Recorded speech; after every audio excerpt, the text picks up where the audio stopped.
یہ عذر تھا سفر اس کے لیے، تو اسی عذر کی بنیاد پر اس کو یہ رخصت ملی تھی۔ جیسے ہی یہ عذر ختم ہو گیا تو یہ رخصت بھی ختم ہو جائے گی اور اسے روزہ رکھنا ہوگا۔ اگر کوئی آدمی بہت بیمار تھا اور اس کی وجہ سے لگ یہ رہا تھا کہ ابھی اچھا نہیں ہوگا، تو ایسی بیماری جس میں انسان کو محسوس ایسا ہونے لگے کہ اب وہ اچھا نہیں ہوگا اور اسی طرح سے بیماری باقی رہے گی، تو ہمیشہ کی بیماری ہو گئی ہے اس کے ساتھ،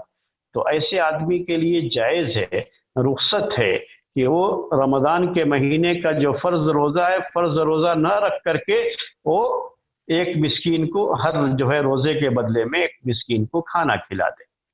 لیکن سمجھ رہے تھے ہم ایسے ہی کہ شاید اب یہ بیماری سے اچھا نہیں ہوگا، لیکن شفا تو اللہ تعالیٰ کے ہاتھ میں ہے، بیماری اور جو ہے صحت دینے والا تو وہ ہے، اللہ تعالیٰ نے اسے بالکل ہی صحت مند کر دیا۔ جو ڈاکٹر بھی نہیں سوچ پا رہے تھے لیکن وہ صحت مند ہو گیا۔ جب صحت مند ہو گیا تو یہ جو روزہ نہ رکھنے کی رخصت تھی اور ایک مسکین کو اس کے بدلے میں کھانا کھلانا، فدیہ دینے کی جو رخصت تھی، وہ رخصت ختم ہو جائے گی، اب اس کے لیے روزہ رکھنا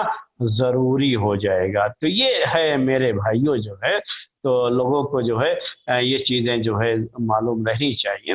اسی طرح سے ابھی آج کل جو ہے اور بھی مسائل ہوتے ہیں، جیسے میں اب آپ کو جو ہے کچھ مسائل جو معاملات سے تعلق رکھتے ہیں،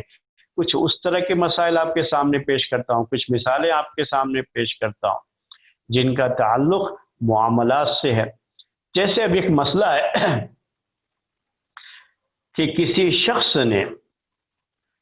دوسرے کو پیسہ دیا کہ آپ جائیے میرے لیے یہ سامان خرید کر کے لائیے، وہ نہیں جا سکتا تھا تو اس نے اس کو جو ہے کہا کہ جائیے میرے لیے یہ سامان خرید کر کے لے کر کے آئیے۔ جب وہ گیا وہاں تک شاید ابھی سامان خریدا نہیں، اب آج کل کیا ہے، موبائل کا دور ہے، سامان ابھی خریدا نہیں ہے، تو اس نے فون کر کے کہہ دیا نہیں ابھی وہ سامان آپ مت خریدیے۔ اب یہ چیز جو اس کے لیے سامان خریدنا اس کے لیے جائز ہو گیا تھا، جو اس کا موکل تھا، اس کو موکل کہتے ہیں عربی میں، اور جو خریدنے کے لیے گیا سامان اس کو وکیل کہا جاتا ہے۔ تو یہ جو وکیل ہے جو دوسرے کا سامان خریدنے جا رہا تھا، اس کے لیے یہ چیز جائز تھی کہ وہ خریدے سامان، کیونکہ اس کو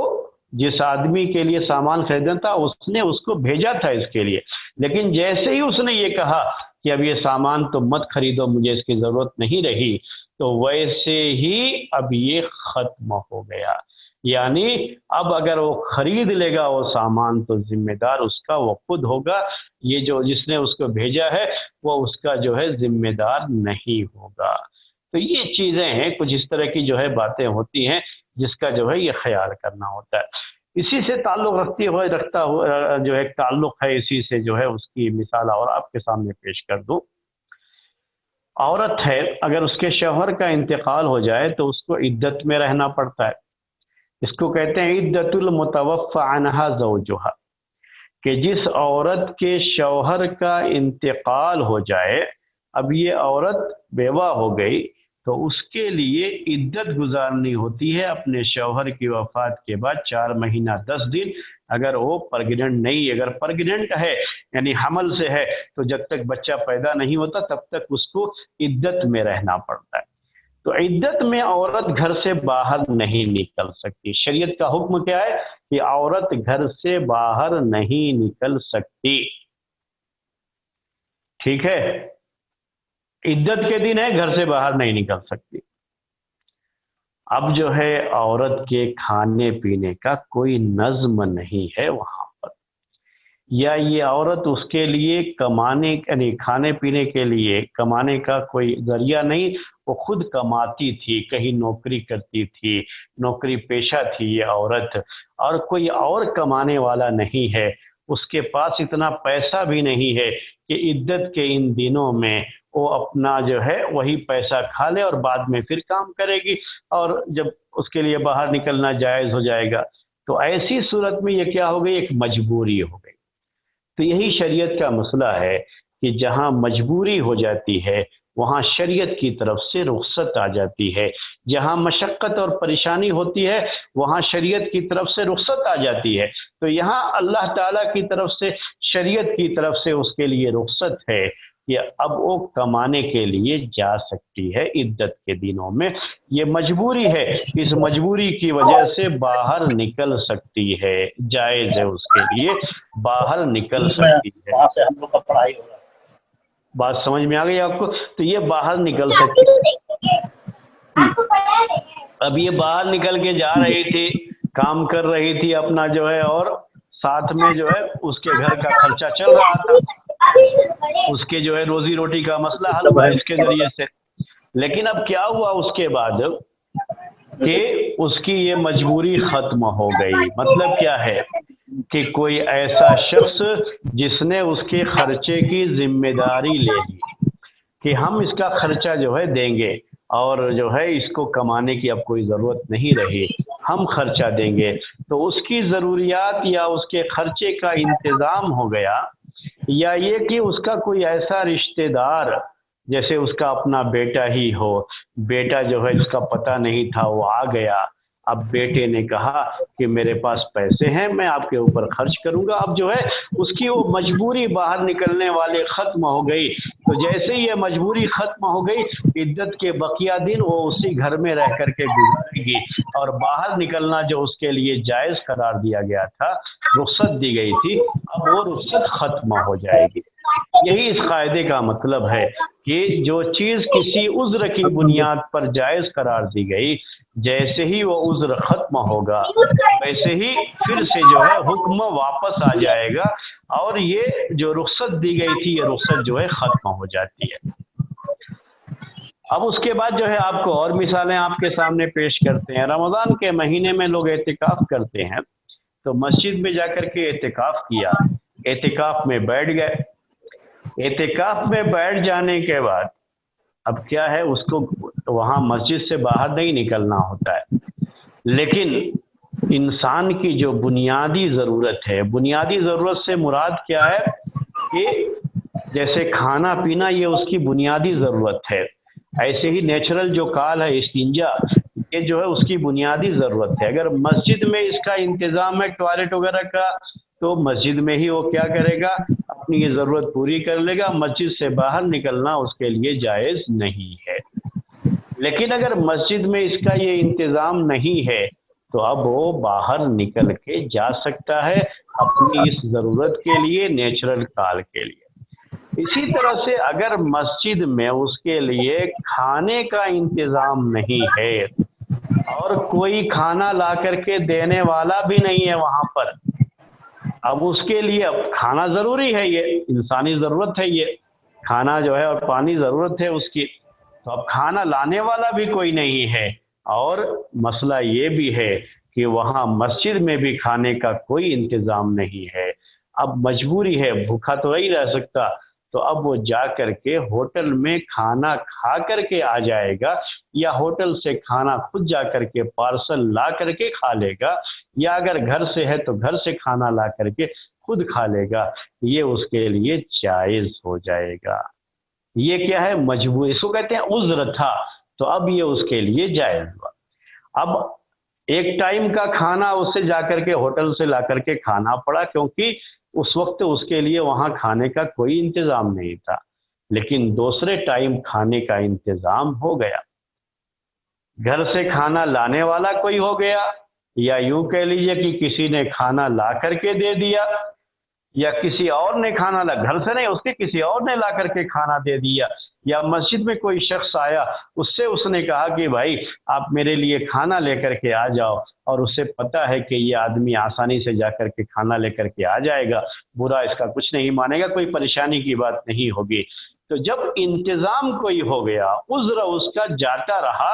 تو اب اس کے لیے اس کام کے لیے مسجد سے باہر نکلنا جائز نہیں ہوگا، صحیح نہیں ہوگا، رخصت کیا ہو گئی اس کی؟ ختم ہو گئی۔ اسی طرح سے اور بھی جو ہے مسائل ہوتے ہیں، اگر کوئی شخص مسلمان ہوا، اسلام قبول کیا، ابھی اسے کچھ نہیں پتہ ہے، سورہ فاتحہ اسے یاد نہیں ہے ابھی تک، سورہ فاتحہ کے بغیر نماز نہیں ہوتی، سورہ فاتحہ پڑھنا ضروری ہے نماز میں، لیکن ابھی تو اس کو یاد نہیں ہے، اسے دیکھ کر کے پڑھنا بھی نہیں آتا ہے اور یاد بھی نہیں ہے اس کو، ابھی ابھی مسلمان ہوا ہے، تو وہ نماز پڑھے گا، ابھی اس کے لیے عذر ہے چونکہ ابھی اس نے سیکھا نہیں ہے اور اتنا وقت بھی نہیں کہ وہ سیکھ سکے،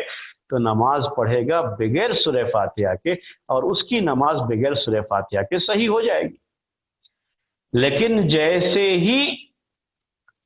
اسے اب یہ جو موقع ہے فوراً اس کو سیکھنا ہے، یاد بھی کرنا ہے سورہ فاتحہ، یاد جیسے ہی سورہ فاتحہ کر لیا اس نے، تو اب یہ عذر ختم ہو گیا، اب اگر بغیر سورہ فاتحہ کے وہ نماز پڑھے گا تو نماز نہیں ہوگی اس کی۔ تو یہی اس قاعدے کا مطلب، یہی اس قاعدہ جاننے کا فائدہ یہی ہوتا ہے۔ یعنی آپ یہ کہیں، اب سوال کریں گے آپ جو ہے کہ سوال اب کیا ہے ہمارا، کہ کسی نے کر دیا کہ بھائی وہ کہہ رہے ہیں آپ کی جو ہے ابھی ابھی مسلمان ہوا ہے، سورہ فاتحہ اسے یاد نہیں ہے تو اس کی نماز ہو جائے گی بغیر سورہ فاتحہ کے، آپ کہاں سے یہ بات کہہ رہے ہیں؟ تو یہ قواعد جو ہے نا یہی دلیل بنتے ہیں اس سب کے لیے۔ جو قواعد میں کیا بات ہے، المشقت و تجلب التیسیر، میں نے ایک جو بڑا قاعدہ تھا وہ آپ کے سامنے پیش کیا کہ پریشانی یہ آسانی کا سبب بنتی ہے۔ نماز پڑھنا اس کے اوپر فرض ہے، نماز کے پورے ارکان اگر بجا لانا ممکن نہیں ہوتا ہے تو جتنے کی طاقت ہوتی ہے اتنا کرنا ہوتا ہے۔ کھڑا ہونا یہ بھی، قیام کرنا یہ بھی رکن ہے جو ہے نماز کے اندر، لیکن طاقت نہیں ہے تو بیٹھ کے پڑھتا ہے۔ تو یہ جو ہے عذر کی وجہ سے، مشقت یا پریشانی کی وجہ سے جو ہے کوئی واجب اور فرض چیزیں یہ ساقط ہو جاتی ہیں انسان کے اوپر سے، اور جیسے ہی وہ عذر ختم ہو جائے گا پھر سے اس کے اوپر وہ چیز واجب ہو جائے گی، تو جتنا جو ہے ٹائم لگ رہا ہے اس کو یاد کرنے کا تب تک کے لیے اس کو رخصت ہے، اور جیسے ہی اس کو سورہ فاتحہ یاد ہو گئی، اب اگر بغیر سورہ فاتحہ کے وہ نماز پڑھے گا تو اس کی نماز نہیں مانی جائے گی۔ اسی طرح سے جو ہے میں آپ کو جو ہے اور بھی جو ہے کچھ مثالیں دیتا ہوں۔ ایک آدمی جو ہے اس کے پاس کوئی کپڑا نہیں ہے، گھر کے اندر ہی آپ سوچ سکتے ہیں اس کو، باہر تو نہیں رہے گا، کوئی کپڑا نہیں ہے اس کے پاس، بالکل ننگا ہے، گھر کے اندر ہے۔ نماز کے لیے ستر چھپانا ضروری ہوتا ہے، اس کے بغیر نماز پڑھے گا تو نماز نہیں ہوگی۔ اب یہ آدمی اس کے پاس کچھ نہیں ہے، عذر ہے، اس کے پاس کوئی کپڑا ہے ہی نہیں، اسی لیے گھر سے باہر نکلا بھی نہیں، گھر کے اندر ہی پڑا ہوا ہے۔ کبھی کبھی ایسے حالات ہو جاتے ہیں کہ انسان کے پاس جو ہے کوئی کپڑا ہی نہ ہو، گھر کے اندر ہے اور کوئی کپڑا نہیں ہے۔ اب کیا ہے، نماز اسی حالت میں پڑھ لے گا، اس کی نماز ہو جائے گی۔ لیکن جیسے ہی اس نے کہا کسی کو کپڑا لانے کے لیے، کپڑا لا کر کے اس کو دے دیا گیا، اب جو ہے نماز کا وقت آئے گا تو بغیر کپڑے کے نماز پڑھے گا تو جائز اس کے لیے نماز نہیں ہوگی، کیونکہ جس عذر کی بنیاد پر اس کے لیے یہ چیز صحیح ہوئی تھی اب وہ عذر ختم ہو گیا، تو اب یہ رخصت بھی اس کے لیے ختم ہو گئی ہے۔ میں ابھی آپ کو جو ہے کہہ رہا تھا جو ہے جو ججمنٹ وغیرہ کے مسائل ہوتے ہیں، اسلامی جو ہے کورٹ کے جو مسائل ہوتے ہیں، اس میں سے آپ کو ایک مثال دیتا ہوں کہ کبھی ایسا ہوتا ہے کہ وٹنس جو ہوتا ہے، قاضی جج کے پاس کوئی مسئلہ گیا، اس مسئلے کے لیے جو وٹنس ہے، جو خود اس کا گواہ ہے، وہ موجود نہیں ہے، گواہ ہے وہ موجود نہیں ہے، لیکن اس کے گواہ ہونے پر دوسرے دو آدمی گواہی دے رہے ہیں کہ ہاں واقعی وہ آدمی ایسا بیان کر رہا تھا کہ میں انہیں اس کو اپنی آنکھوں سے دیکھا ہے، ایسا کرتے ہوئے دیکھا ہے، لیکن جو اصل جو ہے دیکھا تھا، جو آدمی وٹنس تھا وہ نہیں ہے، کہیں اور ہے وہ، اور اس سے کوئی رابطہ بھی نہیں ہو پا رہا ہے۔ تو ایسے موقع پر اب جو ہے مسئلے کی سنوائی چل رہی تھی، تو یہ جائز ہے شریعت میں کہ یہ جو لوگ اس بات کے گواہ ہیں کہ وہ آدمی اس کے لیے وٹنس ہے اور اس نے ہمارے سامنے یہ بات پیش کی تھی، تو اس کو کہتے ہیں عربی میں کہ شہادت علی الشہادہ، یعنی وٹنس پر وٹنس، اس کے وٹنس ہونے کے دو آدمی الگ سے گواہی دے رہے ہیں کہ ہاں واقعی وہ اس کا وٹنس ہے، تو یہ جو گواہی قابل قبول ہوگی جج کے پاس اسلامی شریعت کے لحاظ سے۔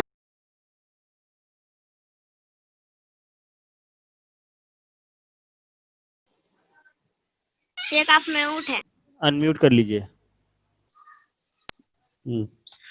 تو میں آپ سے کہہ رہا تھا کہ جب ایسا کوئی موقع آتا ہے کہ جو ہے جو اصل وٹنس ہوتا ہے وہ نہیں ہے، وہ موجود نہیں ہے، اور یہ مر گیا ہو تو اب تو کبھی نہیں آئے گا وہ، تو ایسے موقع پر تو یہی اسی سے کام چلانا ہوتا ہے۔ جو لوگ وہ اس بات کے گواہ ہوتے ہیں کہ ہاں واقعی یہ آدمی جو ہے گواہ تھا اس کا اور جو ہے وٹنس تھا اس کا، تو دو آدمی اگر اس کی گواہی دے دیتے ہیں تو وہ گواہی بھی ان کی لے لی جاتی ہے، مان لی جاتی ہے۔ لیکن یہ مرا نہیں ہے، یہ کہیں گیا تھا، اس کی خبر ہی نہیں ملی اس کے بعد، اور تو ایسے موقع پر یہ جائز۔ لیکن جب یہ گواہی دینے کے لیے گئے یہ لوگ کورٹ کے اندر، تبھی وہ آدمی آ گیا،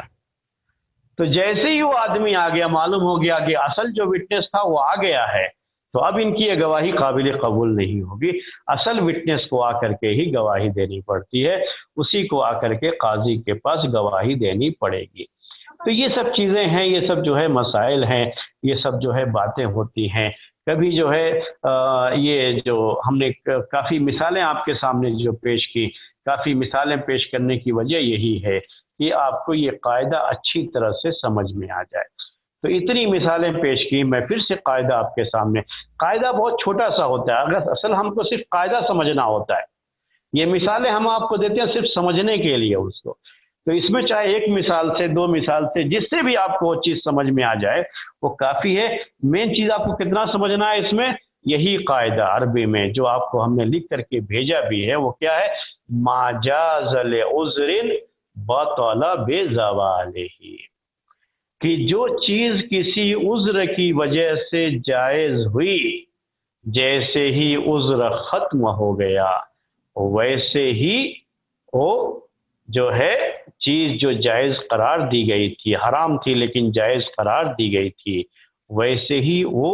رخصت ختم ہو جائے گی، باطل ہو جائے گی۔ اب عذر جو ہے ختم ہونے کے بعد ہم چاہیں کہ پھر اسے استعمال کریں یا استعمال کرتے ہی رہ گئے، تو یہ صحیح نہیں ہے، یہ شریعت میں جائز نہیں ہے۔ ایک آدمی تھوڑا پاؤں میں تکلیف تھی، پیر میں تکلیف تھی، تو اس نے بیٹھ کے نماز پڑھا۔ اب جیسے ہی اس کی پیر کی تکلیف ختم ہو گئی، کھڑے ہونے کی طاقت ہے، پھر بھی اب سستی ہو گئی، تو بیٹھ کر کے ہی ابھی بھی نماز پڑھ رہا ہے، تو نہیں، یہ جائز نہیں، نماز نہیں ہوگی اس کی، کیونکہ جس عذر کی بنیاد پر اسے بیٹھ کر کے نماز پڑھنا جائز قرار دیا گیا، وہ عذر جیسے ہی ختم ہو گیا ویسے ہی اب اسے کھڑے ہو کر کے نماز پڑھنا چاہیے، اور کیونکہ یہ رخصت اب ختم ہو گئی۔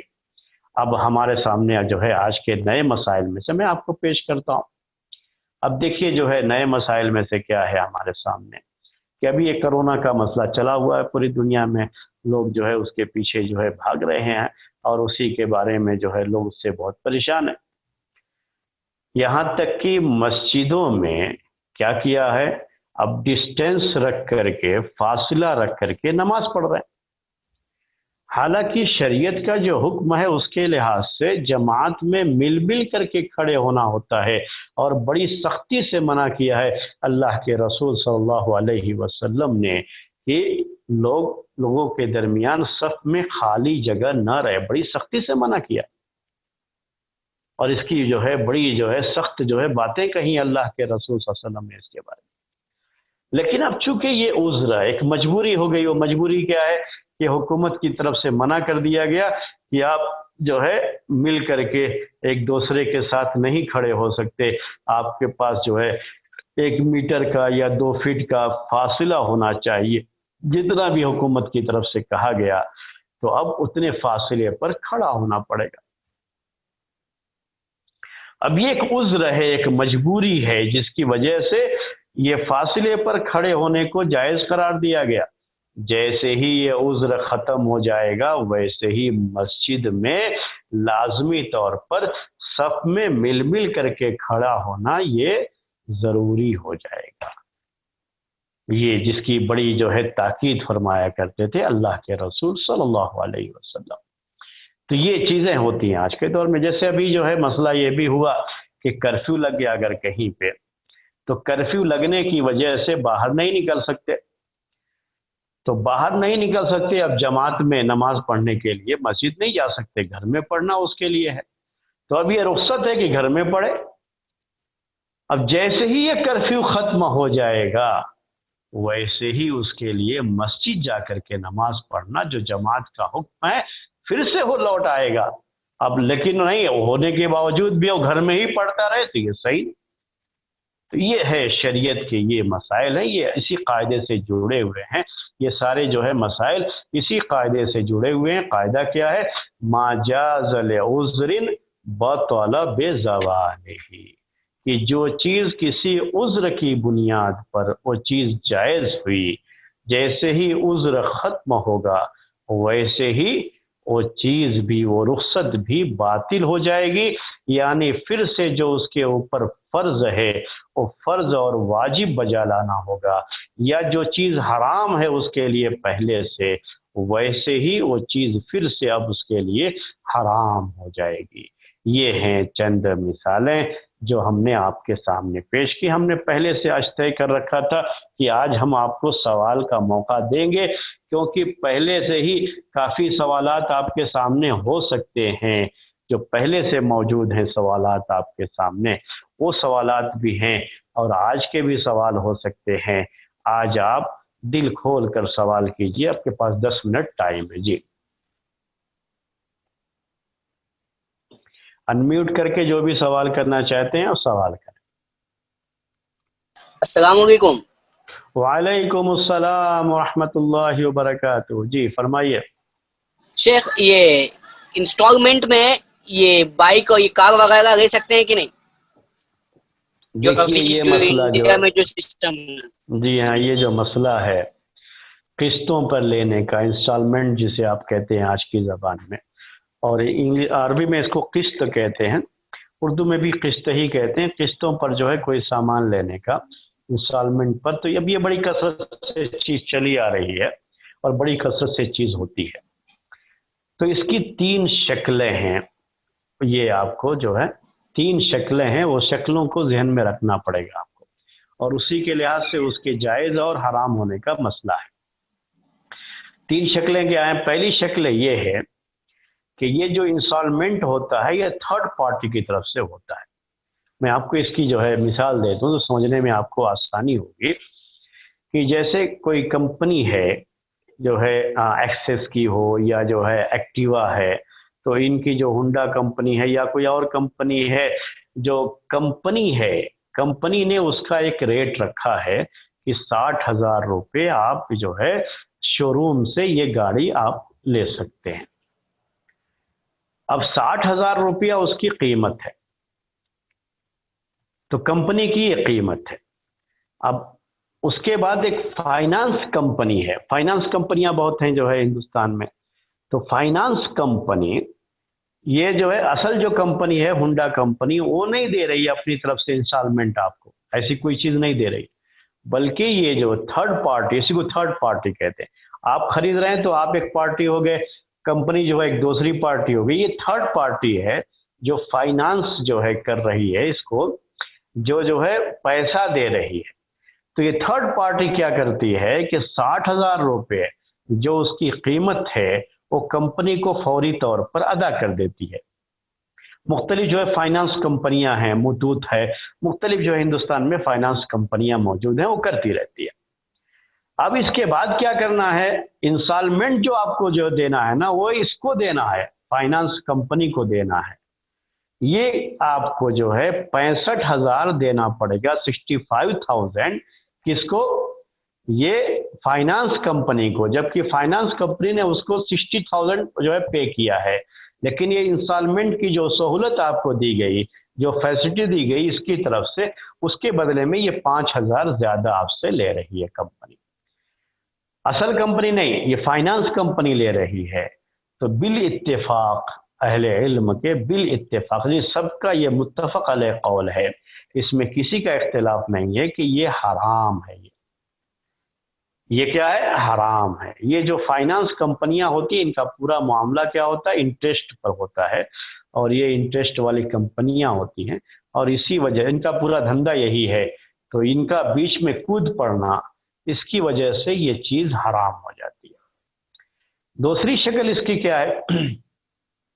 کہ کمپنی خود آپ کو یہ سہولت دے رہی ہے، کوئی تھرڈ پارٹی نہیں ہے. جیسے کوئی شو روم ہے، کسی جو ہے یعنی فریج ہے یا بڑے بڑے سامان وہاں پر بکتے ہیں، کمپنی شو روم ہے، کمپنی کے سامان ہوتے ہیں، وہ شو روم ہے، اور وہ جو ہے لوگوں کی سہولت کے لیے کیا کرتے ہیں، انسٹالمنٹ پر سامان دیتے ہیں تاکہ لوگ آسانی سے خرید. لوگوں کی صرف آسانی بس، اور کچھ نہیں ہے اس میں. یعنی اس کی قیمت اگر 20,000 ہے فریج کی، تو 20,000 ہی میں آپ کو دیتے ہیں، اس میں کوئی فرق نہیں کرتے قیمت میں بھی. لیکن دکان والا کیا کر رہا ہے، آپ کو انسٹالمنٹ کی سہولت دے رہا ہے کہ تاکہ آپ اس کی دکان سے زیادہ سامان خریدیں، آسانی سے خرید لیں گے آپ اس کی دکان سے، کہ آپ 5-5 ہزار مہینے بھرتے رہیے اور 20,000 کی یہ جو ہے فریج ابھی لے کر کے چلے جائیے، کوئی بات نہیں. تو یہ سب کے یہاں جائز ہے، کیونکہ یہ انسٹالمنٹ جو ہے یہ کیا ہے، صرف ایک سہولت ہے، ایک فیسلٹی ہے جو کہ خریدنے والے کو دی گئی، کسٹمر کو اپنی طرف مائل کرنے کے لیے، کسٹمر کو اپنی دکان کی طرف کھینچنے کے لیے. اس طرح کی دکان، اس طرح کی جو ہے سہولتیں اور فیسلٹیز تاجر لوگ، بزنس مین لوگ دیتے رہتے ہیں، اس میں کوئی حرج کی بات نہیں، جائز ہے، یہ سب کے یہاں یہ جائز ہے. تیسری شکل ہے وہ یہ ہے کہ دکان کا مالک وہ انسان، اس میں بھی تھرڈ پارٹی نہیں، بس 2 ہی پارٹی رہیں گے، خریدنے والا، بیچنے والا. لیکن بیچنے والا کیا کرتا ہے کہ یہی گاڑی جو 60,000 کی قیمت ہے اس کی، اگر آپ ابھی پورا پیسہ ادا کر دیں گے، یعنی فل پیمنٹ دے کر کے آپ اسے خریدنا چاہتے ہیں، تو آپ کو 60,000 میں وہ کار یہ جو ہے وہ بائک آپ کو دے دے گا، کمپنی وہ دے دے گی آپ. لیکن اگر آپ فل پیمنٹ ابھی نہیں کرنا چاہتے، بلکہ آپ جو ہے انسٹالمنٹ پر لینا چاہتے ہیں، تو وہ بھی ان کے پاس موجود ہے، لیکن آپ کو 70,000 بھرنا پڑے گا. یعنی انسٹالمنٹ پر جو ہے اس جو ہے بائک کی قیمت 70,000 ہے، اور اگر آپ فل پیمنٹ دے کر کے لیں گے تو 60,000 ہے. وہ دکاندار خود ہی یہ جو ہے کہہ دیتا ہے، خود اس کے یہاں یہ چیز ہے، یہ کوئی تھرڈ پارٹی نہیں ہے اس میں. یا فریج آپ لینے جاتے ہیں دکان سے، تو دکان کا مالک، یعنی آج کل بہت ایسا ہوتا ہے کہ جو ہے آپ فل پیمنٹ دے دیں گے تو آپ کو سستے میں دیں گے، 60,000 میں دیں گے یا 25,000 میں دیں گے. اگر آپ انسٹالمنٹ پر لیں گے تو 30,000 میں دیں گے آپ کو، کیونکہ ان کا اس میں جو ہے تھوڑا فائدہ ہوتا ہے اس طرح سے. تو یہ جو تیسری شکل ہے، اسی میں اختلاف ہے. اختلاف کیا ہے کہ جو ہے عام طریقے سے علماء حنابلہ، جو سعودی کے علماء ہیں، یہ لوگ جو ہے اس کو جائز قرار دیتے ہیں، لیکن شیخ البانی رحمۃ اللہ علیہ نے اس کو حرام قرار دیا ہے کہ یہ بھی سود کی ایک شکل ہے، ایک حدیث کی وجہ سے جس میں اس کی صراحت ہے کہ اللہ کے رسول صلی اللہ علیہ وسلم نے اس سے بھی منع فرمایا ہے. تو وہ حدیث صحیح ہے، اور شیخ البانی رحمۃ اللہ علیہ اسی حدیث کی بنیاد پر اس کو جائز نہیں سمجھتے ہیں اور اس کو بھی حرام قرار دیتے ہیں. لیکن عام طریقے سے آپ فتوے پڑھیں گے جو لوگوں کے، تو لوگوں کے فتوے جو ہے اس کے جائز ہونے کے ہیں، کیونکہ یہ لوگ اس کو جائز جو ہے، علماء حنابلہ کے فتوے عام طریقے سے آپ کو ملیں گے انٹرنیٹ وغیرہ پہ، اور وہ لوگ اس کو جائز قرار دیتے ہیں. تو یہ تھی 3 اس کا جو آپ نے سوال کیا نا، تو اس میں یہ ڈیٹیل تھی اور پیش کرنا پڑا مجھے، تو ٹائم کافی لگ گیا اسی میں. اور کوئی سوال ہو تو کر سکتے ہیں. جی ہاں، یا جی بولیے. اور کوئی صاحب کوئی سوال ہو تو آج کے درس کا یا اس سے پہلے جو درس ہو چکا ہے، جو آپ کا سوال تھا لیکن ٹائم ہو گیا تھا، اس لیے جو ہے اس میں جو سوال کرنے جواب دینے کی گنجائش نہیں تھی. میں نے کہا تھا نوٹ کر کے رکھ لیجئے. آج آپ سوال کیجئے، وہ جو بھی سوال ہے آپ کا، کوئی مسئلہ نہیں، میں بھاگوں گا نہیں سوال سے، آپ سوال کیجئے آرام سے. جی ہاں جی ہاں بولیے. کسی دن آپ نے حمل ساقط کرنے کے بارے میں کہا تھا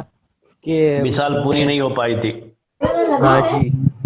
جی ہاں بولیے. جو ہے دیکھیے، حمل ساقط کرنے کا جو معاملہ ہے، جو یہ جو پریشانی کی بات جو اس میں ہوتی ہے نا،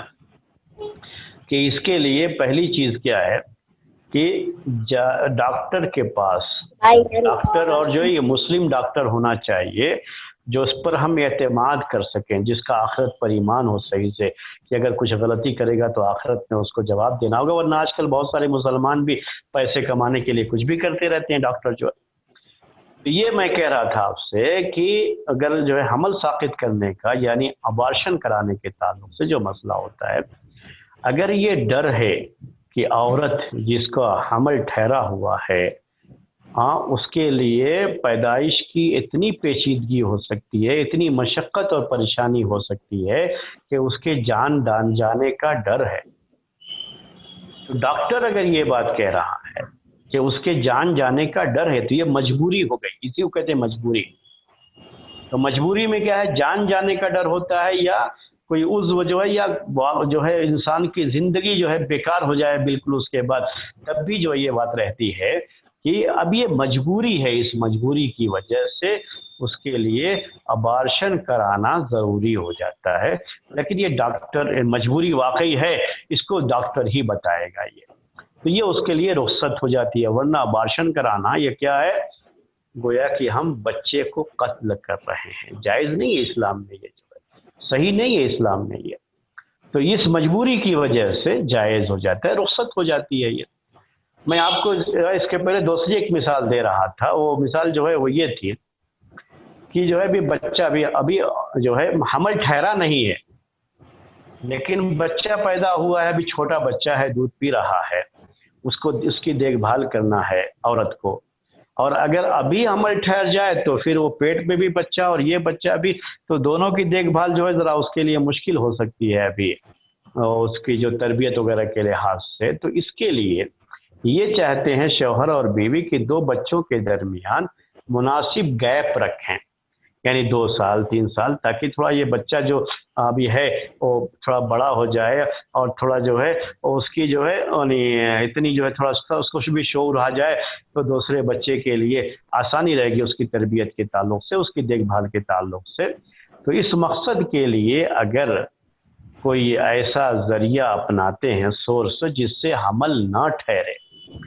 اور وہ جائز ہونا چاہیے، یہ بھی یاد رہے کہ وہ جائز سورس کیا ہونا چاہیے، جائز سورس ہونا چاہیے، تو یہ کیا ہے، جائز ہے، حمل نہ ٹھہرنے کے لیے اگر ایسا کرتے ہیں تو جائز ہے۔ اس کے پہلے جو قاعدہ ہم نے بیان کیا تھا آپ کو، تو اس قاعدے کے لحاظ سے اس کی مثال میں نے اس کے پہلے جو قاعدے بیان کیا نا، اس میں میں نے اس کو بھی ذکر کیا تھا، تو اس میں کوئی مسئلہ نہیں ہے، ایسے موقع پر وہ چیز جائز ہوتی ہے اس کے لیے۔ لیکن یہ کیا ہے، حمل نہ ٹھہرے اس کے لیے وہ کچھ جو ہے جو اس کے جو ہے سورسز ہوتے ہیں، لیکن وہ سورس جائز ہونا چاہیے، اس کے استعمال کر سکتے ہیں جس میں کوئی نقصان نہیں ہوتا، کوئی پریشانی نہیں ہوتی، اور آگے چل کر کوئی پریشانی نہیں ہوگی حمل وغیرہ کو لے کر کے، ڈاکٹر جو ہے بتاتا ہے یہ سیف ہے، اس میں کوئی مسئلہ نہیں ہے، تو ایسا کوئی ذریعہ اپنا سکتے ہیں۔ جی ہاں، اور کوئی سوال؟ السلام علیکم شیخ۔ وعلیکم السلام۔ ایک سوال تھا کہ آپ نے کہا تھا کہ اگر عورتی ڈاکٹر ہے، لیڈی ڈاکٹر ہیں، تو عورت کو چاہیے کہ انہی سے علاج کرائے، مرد ڈاکٹر کے پاس نہ جائیں، مگر جی ہاں۔ کبھی دیکھا گیا ایسا ہے کہ 2-3 لیڈی ڈاکٹر ہیں مگر وہ اتنا اسپیشلسٹ نہیں ہے، اور اگر ان کے سے علاج کراتی ہیں تو نقصان بھی ہو سکتا ہے، تو کیا وہ مرد جی ہاں، ڈاکٹر کے پاس سب سے پہلی بات وہی جو ہے اس کے لیے ہم نے وہ آپ کو یہ بھی بتایا تھا، یہ کنڈیشن بھی بتائی تھی کہ جس بیماری کا علاج کرانے جا رہی ہے عورت، وہ اس بیماری کا علاج وہ عورت اچھی طرح کر سکتی ہے، لیڈی ڈاکٹر کر سکتی ہے، اس کے پاس ہے وہی صلاحیت جو ہے، کر سکتی ہے، وہ کرتی بھی ہے، پھر بھی وہ مرد کے پاس جائے تو صحیح نہیں۔ لیکن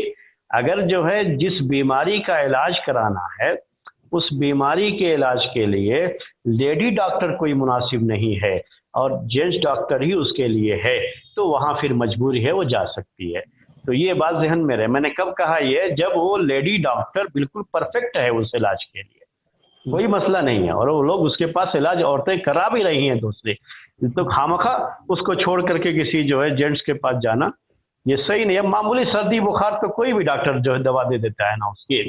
تو اب لیڈی ڈاکٹر ہے تو جو ہے عورت کو چاہیے کہ لیڈی ڈاکٹر کے پاس ہی جائے اس کا علاج کرنے کے لیے، اور خاص طریقے سے ایسی چیزیں جس کا تعلق جو ہے ان کی جو ہے اس سے